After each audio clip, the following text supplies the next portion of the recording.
کہ صبح صادق سے لے کر، یعنی آسان معنی یہ کریں جس وقت سحری کا وقت ختم ہوتا ہے، سحری کا وقت بولیے ختم ہوتا ہے، سحری کے وقت کا فجر کی نماز سے اذان سے کوئی تعلق نہیں ہوتا، کیونکہ فجر کی اذان دن میں ہوتی ہے اور روزہ رات کے وقت بند ہوتا ہے، سمجھ رہے آپ؟ اور فجر کی اذان جب ہوتی ہے تو وہ تو دن کے اندر داخل ہو جاتا ہے۔ اگر کوئی فجر کی اذان تک کھاتا پیتا رہا تو اس کا روزہ نہ ہوا، جان بوجھ کر کھایا تو کفارہ دے گا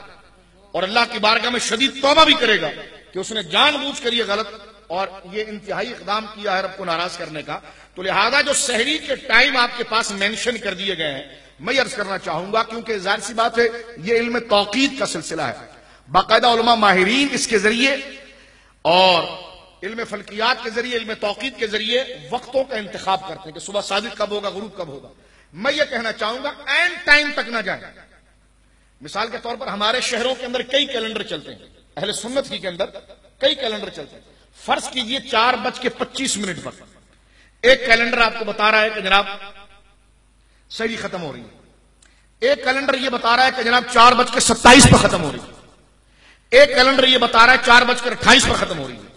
اور تینوں کیلنڈر تینوں جگہ سے آئے، اپنے مشاہدے سے آئے، تو بندے کو چاہیے کہ اپنی عبادت کو بچانے کے لیے کم سے کم جو سب سے نیچے کا یعنی 4:25 جس کا قول تھا، 4:27 بھی ہے 4:28 بھی ہے، سب سے نیچے کا جو قول ہے اس سے بھی بندہ 5 منٹ پہلے اپنا روزہ ختم کر دے اور بند کرے، تاکہ اس اجتہادی خطا سے بھی بندہ جو ہے وہ محفوظ رہے۔ لیکن اگر کسی نے اس کیلنڈر کو بھی فالو کیا تو ہم یہ نہیں کہتے کہ اس کا روزہ نہیں ہوا، کیونکہ ظاہر سی بات ہے کہ علماء نے اس کو اپروو کیا ہوتا ہے اور باقاعدہ اس پر محققین اور شرعی اعتبار سے اس پر تنقید کی جاتی ہے، لیکن پھر بھی باہم یہ علم توقیت کا